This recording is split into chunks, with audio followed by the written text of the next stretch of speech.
Suara aneh yang terdengar dari langit kini sedang menghebohkan seluruh dunia. Para ilmuwan menduga fenomena ini merupakan emisi suara pada bumi.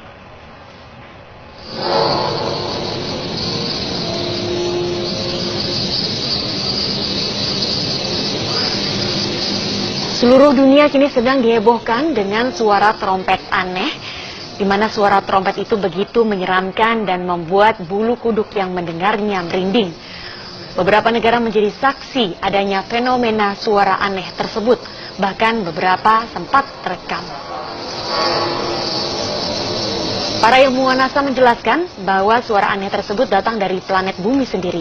Fenomena ini merupakan emisi suara pada bumi atau emisi radio alami yang dikeluarkan oleh bumi.